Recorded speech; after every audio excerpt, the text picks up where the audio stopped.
Selamat berjumpa semula kepada para pelajar dalam channel Monotus BM SPM, dan hari ini saya akan berkongsi kepada anda cara mudah menjawab soalan rumusan bahasa Melayu SPM tahun 2021. Dan juga berharap jawab soalan,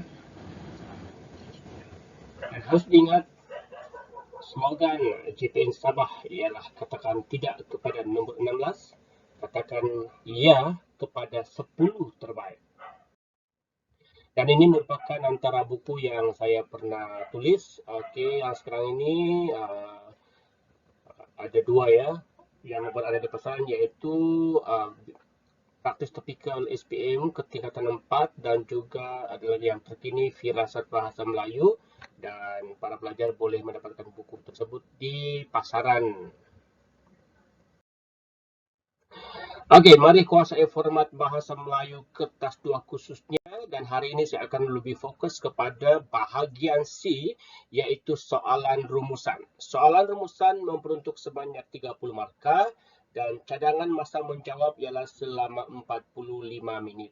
Dan saya nak tegaskan kepada semua pelajar yang sedang melihat video ini supaya sangat jelas bahawa soalan rumusan ini bukan seperti soalan rumusan yang tahun-tahun lepas ya. Soalan rumusan format baharu memerlukan anda untuk memahami, bukan sahaja memahami tetapi memerlukan anda untuk menganalisis, mencerahkan setiap maklumat yang terdapat dalam bahan yang diberikan. Jadi mohon para pelajar sambil anda melihat video ini, sambil anda mencatat perkara-perkara yang sangat penting. Dan sekiranya anda tidak faham, anda kena pasang balik, dengar berkali-kali sehingga anda faham bagaimana anda nak menjawab soalan rumusan. Ya, baiklah semua pelajar, kita teruskan. Jadi panduan umum untuk rumusan, panjang petikan tidak melebihi 300 patah perkataan. Okey. Dan daripada petikan itu terdapat 2 fokus ataupun 3 fokus. Okey, cikgu ulang balik. 2 fokus ataupun 3 fokus. Nah, bahan rumusan terdiri daripada sekurang-kurangnya 2 bahan daripada sumber yang berbeza. Okey, boleh terdiri daripada ni bahan prosa, puisi dan grafik. Okey, cikgu ulang balik. Boleh terdiri daripada petikan prosa, puisi dan grafik. Dan mempunyai tema yang sama. Ingat ya, temanya sama. Dan untuk perhatian para pelajar, tugasan tidak dinyatakan dalam arahan soalan. Berbeza dengan soalan rumusan tahun-tahun yang sebelum ini. Ingat ya, sekali lagi cikgu ingatkan, tugasan tidak dinyatakan dalam arahan soalan. Itu sebabnya para pelajar perlu bijak membaca, perlu cepat membaca, perlu mahir membaca untuk menjawab soalan rumusan. Okey. Yang kelima, ingat ya adik, calon perlu mengenal pasti semua fokus yang terdapat dalam semua bahan. Ingat ya. Cikgu ulang balik. Calon perlu mengenal pasti semua fokus yang terdapat dalam semua bahan. Okey. Yang keenam, markah keseluruhan isi ialah 20. 20 sahaja ya, 20 sahaja. Dan perinciannya pendahuluan 2 markah, isi 16 markah, kesimpulan 2 markah. Okey. Dan harus diingat, tengok yang ketujuh, ini penting ni. Calon perlu mengemukakan 8 isi lengkap.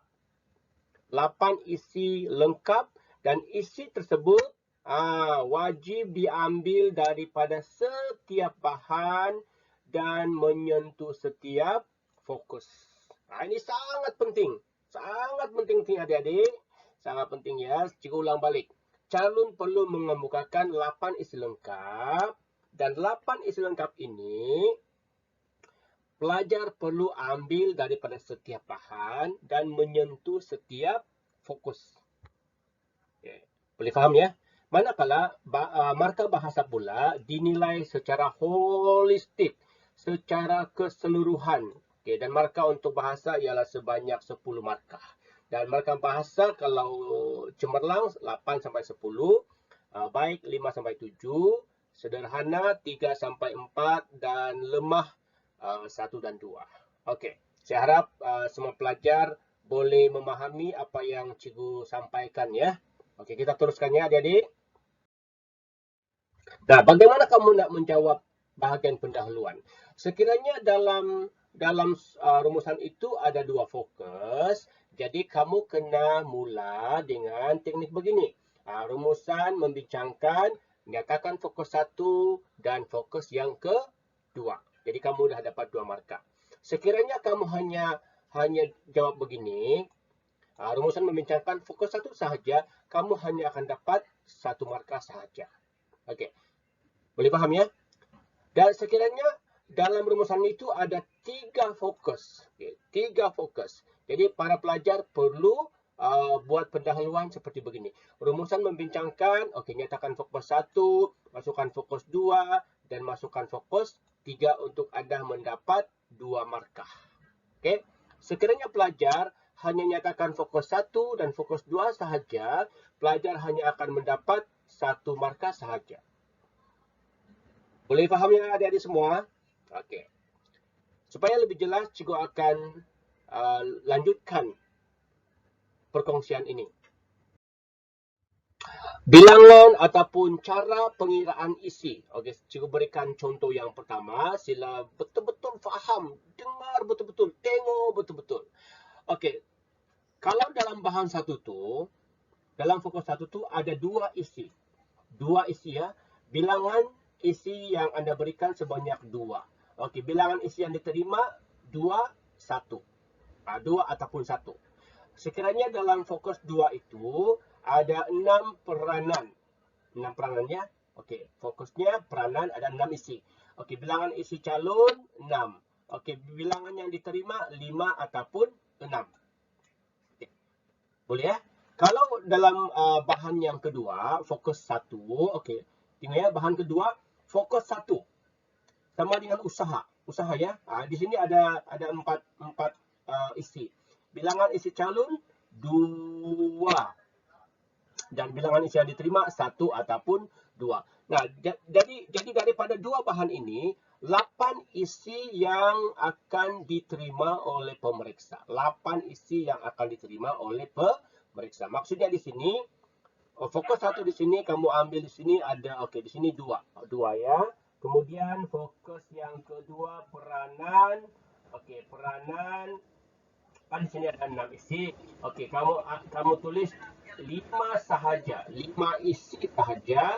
Dan bahan yang kedua fokus 1. Okey, fokus 1 usaha sama kan? Di sini kamu nyatakan 1 sahaja. Okey, 1 sahaja iaitu 2 5 1. Jadi semua ada berapa? 8 isi. Okey, ingat ya, 8 isi sahaja yang diterima dan 8 isi ini melibatkan semua fokus. Fokus ya. Okey. Baik, saya beri contoh yang kedua. Sekiranya dalam rumusan itu ada 3 fokus. 3 fokus. Mungkin pelajar kata, apa maksud fokus tu? Contohnya. Langkah, punca dan kesan. Kan ini 3 fokus. 3 fokus kan?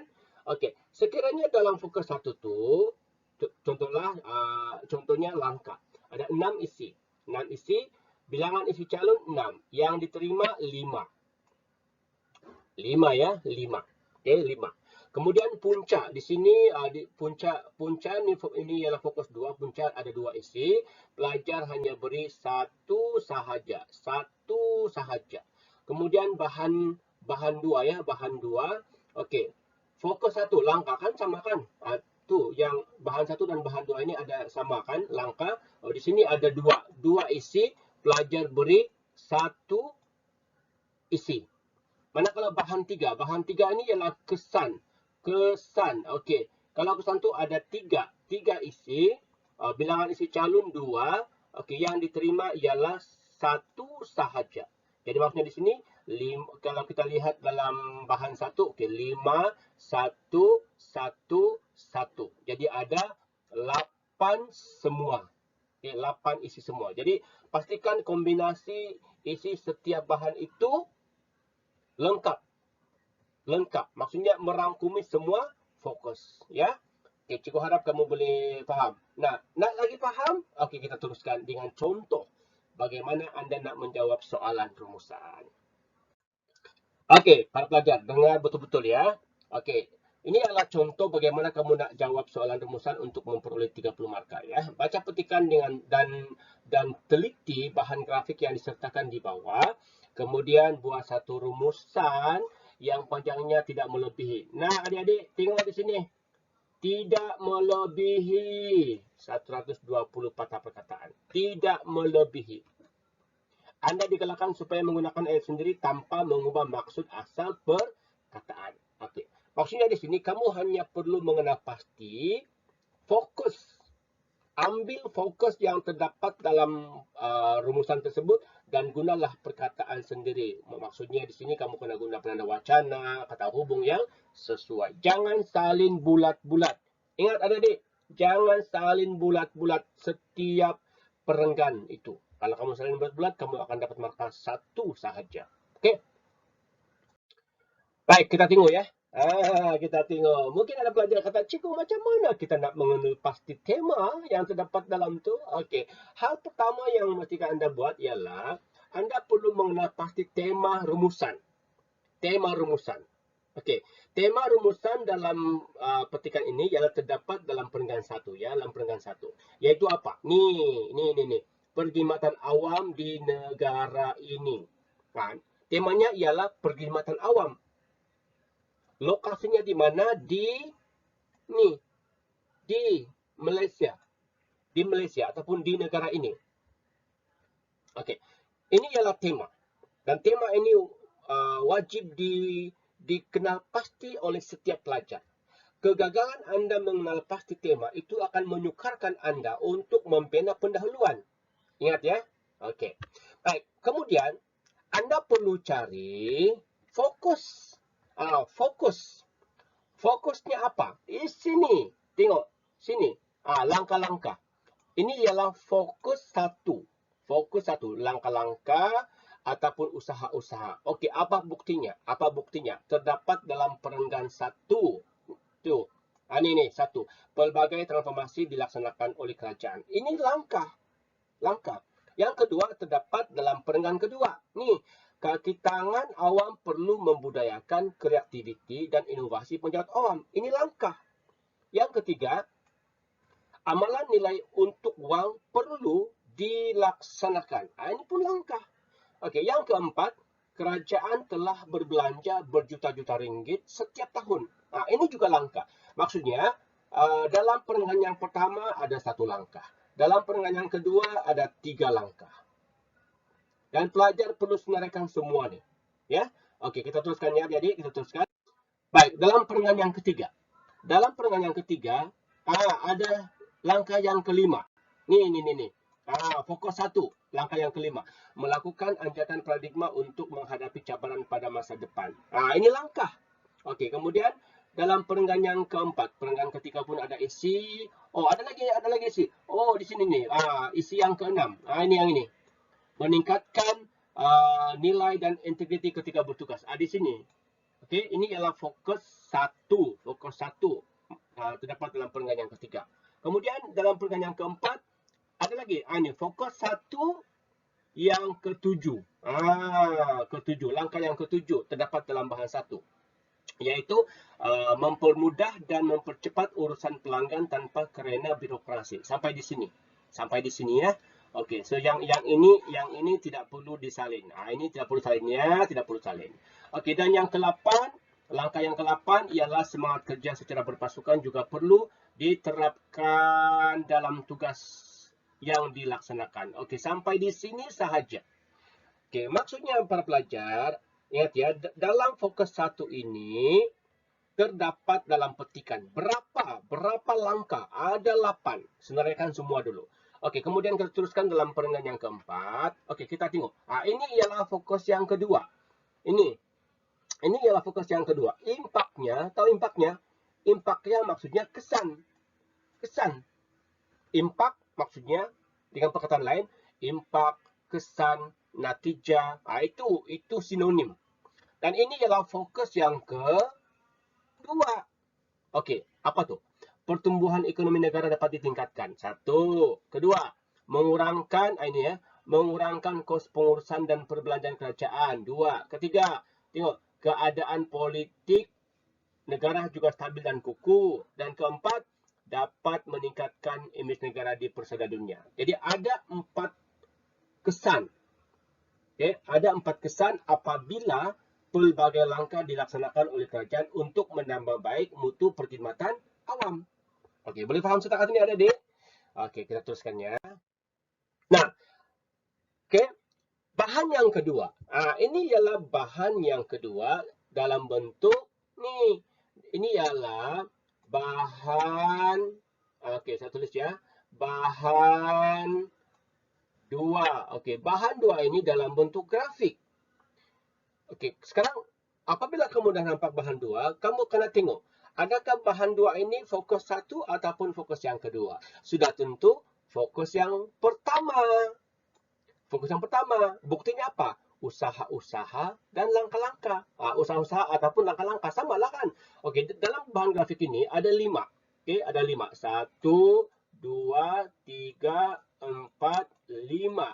5 usaha ataupun langkah yang perlu dilaksanakan untuk menambah baik mutu perkhidmatan awam. Okey. Boleh faham sudah? Okey, cikgu teruskan supaya kamu lebih faham ya. Nah, sekarang kamu tengok betul-betul para pelajar yang saya kasih. Tengok betul-betul. Sekarang kita nak buat pendahuluan. Okey, mula dengan begini. Rumusan membincangkan, ada kesilapan di sini ya. Okey, usaha-usaha. Ini usaha-usaha ni ada kesilapan sikit. Okey, ada kesilapan. Ni kesilapannya. Okey, kemudian kita teruskan. Dan kesan-kesan meningkatkan mutu perkhidmatan awam di negara ini ataupun di Malaysia. Mesti sebut. Ini mesti disebut, mesti ditulis, ini pun mesti ditulis. Dua-dua mesti ditulis dan tema wajib ditulis. Wajib ditulis dan ada lokasi. Jadi penting untuk anda mendapat dua markah. Boleh faham ya? Cikgu nak tegaskan balik. Dalam bahagian pendahuluan mesti kamu sebut fokus 1 dan fokus 2. Kenapa? Sebab dalam petikan ini hanya ada 2 fokus sahaja dan wajib sekali anda kena sebut okey, saya pilih dulu warna lain. Okey, sebut tema. Ni tema. Wajib disebut ni tema, ya. Dan juga wajib ada lokasi. Wah, cikgu conteng banyak sudah ni supaya kamu lebih faham. Okey, sekarang kita teruskannya para pelajar, kita teruskan. Okey, kalau kamu tengok ya, dalam bahan satu tu dalam bentuk petikan. Ini dalam bentuk petikan. Okey, ada 8 isi. Tengok, 1 2 3 4 5 6 7 8. 8 isi. Okey, pelajar hanya perlu ambil 3 isi sahaja. Daripada 8 ni kan, mana-mana kamu pilihlah mana-mana isi yang kamu nak tulis. Tapi 3 sahaja. 3 sahaja dan nasihat cikgu kepada anda, pilihlah isi yang tidak panjang, yang pendek dan padat.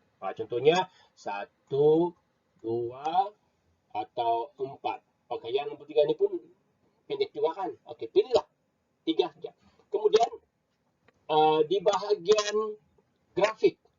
Grafik ini kan samakan tu usaha-usaha. So ini pun usaha-usaha. So di sini kamu ambil, di sini ada 5 isi, ambil 3 sahaja. Okey. Ambil 3 sahaja. Ambil 3 sahaja ya. Kemudian fokus yang kedua ialah kesan. Kamu perlu ambil 2 isi di sini. Okey, 2 isi di sini.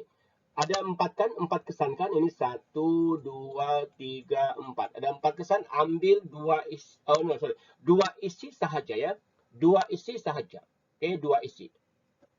Nah, jadi apabila kita dah ambil dua isi di sini, maksudnya di sini ada 3, 3, 2. Maksudnya ada 8 isi, isi yang melibatkan semua fokus, yang melibatkan usaha, yang melibatkan kesan. Jadi 6 isi untuk usaha ataupun langkah dan 2 isi untuk fokus yang kedua.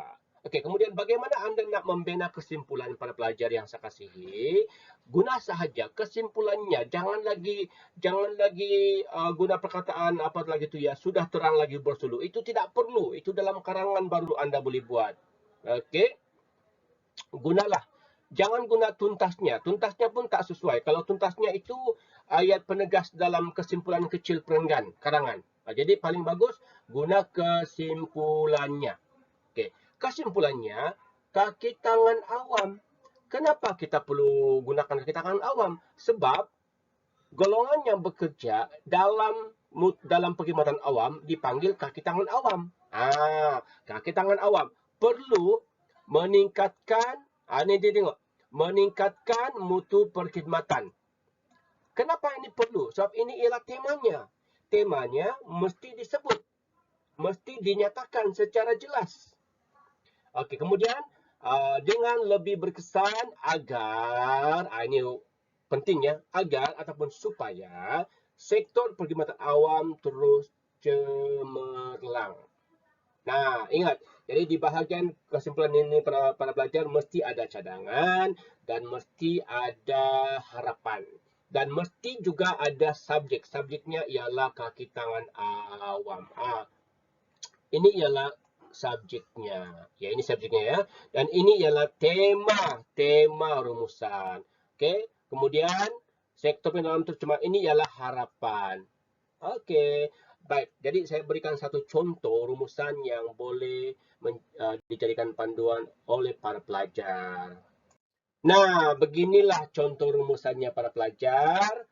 Okey, berapa perenggan? Paling bagus pada khidmat saya 4 perenggan. Okey, perenggan pertama pendahuluan, perenggan yang kedua fokus pertama, perenggan yang ketiga fokus kedua dan perenggan yang keempat ialah kesimpulan. Okey? Dan jumlah patah perkataan ini saja 97. Okey? Jangan lebih 120 ya, jangan lebih 120. Okey, kalau lebih pemeriksa akan kira jumlah kata perkataan itu dan mana-mana yang terlebih pemeriksa tidak akan kira lagi. Okey, jadi cikgu harap melalui perkongsian ini para pelajar dapat panduan sedikit sebanyak dan bagaimana pemarkahannya. Di sini Pak adik-adik tengok dulu. Pendahuluan 2 markah. 2 markah kan tu. 2 markah sini dapat 2 markah dah. 2 markah. Kemudian S. Ini ialah isi yang tersurat. Tersurat itu ialah fokus 1 dan fokus 2. Di sini ada 16. 16 ya. 16. Maksudnya itu 8 isi. Tengok. Tengok. Okey, saya ni dulu ya. Ni. Okey. 1, 2, isi yang ketiga, isi yang keempat, isi yang kelima, isi yang keenam. Ini ialah fokus 1, fokus 2, okey, ke-7 dan ke-8. Itu sahaja. Okey, manakala kesimpulan. Okey, yang ini kesimpulannya di sini kamu dapat 2 markah. Jadi berapa jumlah markah untuk isi? 20. 20 markah dan bahasa 10 markah. Kenapa dapat 10 markah? Kerana tidak ada kesalahan ejaan. Tiada kan? Tidak ada kesalahan bahasa dalam rumusan ini. Dapatlah 10 markah untuk bahasa dan kamu dapat tengok kamu dapat 30 markah untuk rumusan. Okey. Jadi cikgu harap perkongsian ini dapat membantu anda untuk menjawab soalan rumusan dengan baik dan cikgu doakan anda supaya dapat 30/30. Harus diingat para pelajar, format baharu KSSM tahun ini perlu dikuasai dan salah satu markah paling banyak dalam soalan kertas 2 SPM KSSM ialah soalan rumusan. Hanya pelajar yang betul-betul latih tubi dan faham sahaja yang mampu mendapat 30/30. Itu sebabnya orang bilang Allah bisa tegal dik biasa. Hendak seribu daya, tak nak seribu daya. Hendak seribu daya, tak nak seribu dali. Itu sebabnya para pelajar perlu berusaha. Dan kalau anda tidak faham, bolehlah bertanya kepada cikgu. Boleh hubungi saya di talian. Okey, 0146555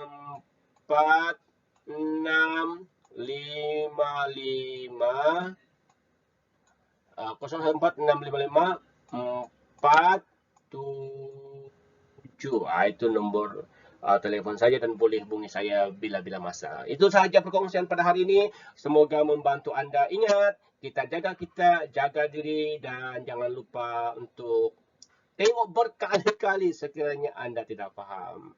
Sekian, terima kasih.